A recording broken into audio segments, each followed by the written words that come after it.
Hey everyone, and welcome. Today, we're going to dive into a style of leadership that might just be the most counterintuitive and honestly the most powerful approach you can take. We're talking about the egoless leader. We're not just going to cover what it is, we're going to get into how you can actually start putting it into practice, like today. So let's just kick things off with a question. What do you think is the single most powerful tool a leader has in their toolkit? I mean, you might immediately think of authority, right? Or maybe charisma, or having that big fancy title. But what if the most powerful tool of all is the one that most leaders are, frankly, terrified to use? Just setting their own ego aside. So what even is egoless leadership? Well, at its very core, it's a total mindset shift. It's about moving away from needing to be the smartest person in the room to focusing on building the smartest room possible. See the difference? Your entire goal shifts from your own personal glory to unlocking the incredible collective genius of your team. Let's see what that really looks like. And here is the fundamental split, laid out plain and simple. The ego-driven leader, they're all about command and control. Their whole identity is wrapped up in being right. But the egoless leader, they operate from a totally different place, a place of influence and genuine collaboration. Their success isn't personal. Nope, it's measured by the team's success. And that, right there, is a profound shift in what it even means to lead. Okay, so this entire philosophy, this whole way of thinking, is really built on three core pillars. Think of these as the absolute foundation for every single decision an egoless leader makes. Let's break them down. First up is humility. And let's be super clear about this. Humility is not about thinking less of yourself. It's about thinking of yourself less. It's having the strength to say, you know what? I don't have the answer here. What do you all think? That's what creates psychological safety. That's what encourages your team to bring their absolute best ideas to the table without any fear. Next up, we have service.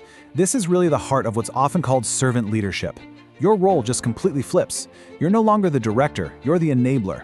You find yourself constantly asking, what does my team need for me to win? And then you go out and move mountains to get it for them. Your personal ambition gets channeled right into the team's mission. And finally, the third pillar, the one that kind of holds it all together, authenticity. This is the absolute bedrock of trust. I mean, when you lead with authenticity, your team knows exactly who you are, what you stand for, and they know they can trust that your actions will always line up with your words. That kind of predictability creates a stable, high-trust environment where people can truly do their best work.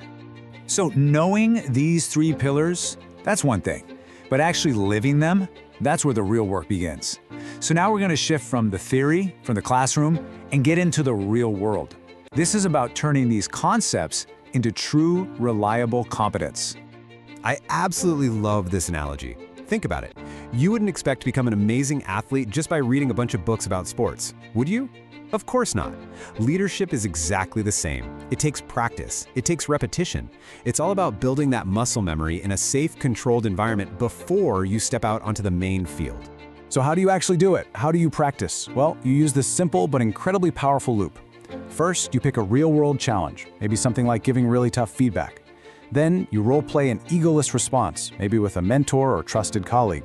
And then comes the most critical step. You reflect on it and you get feedback. It's this cycle of practice, feedback, and refinement that builds real leadership muscle. All right, this is the part where it all comes together. We're moving from just understanding the concept to actually making a personal commitment. Because let's be real, a plan is what turns good intentions into great, lasting habits. So here's a place to start. You could commit to one small act of service for your team each week. Or, to practice humility, you could proactively ask for feedback on one specific thing you're working on. You could take time to really clarify your core values to strengthen your authenticity. But the real key here, it might be that last point. Schedule it. Actually put it on your calendar. Block out time to actively work on these skills. You know, ultimately it all comes back to this one idea, which is just captured perfectly here. The whole point is to bring all these concepts together in a practical, hands-on way. The end game isn't just knowing this stuff, it's doing it. It's about creating real, tangible change in how you show up as a leader. So as we wrap this up, I want to leave you with this one thought. Leadership isn't some big title or a corner office. It's not a position. It's a series of thousands of tiny choices that you make every single day. The choice to listen instead of talk. The choice to uplift instead of command. The choice to serve the team instead of your own ego. So the only real question left is, which choice are you going to make?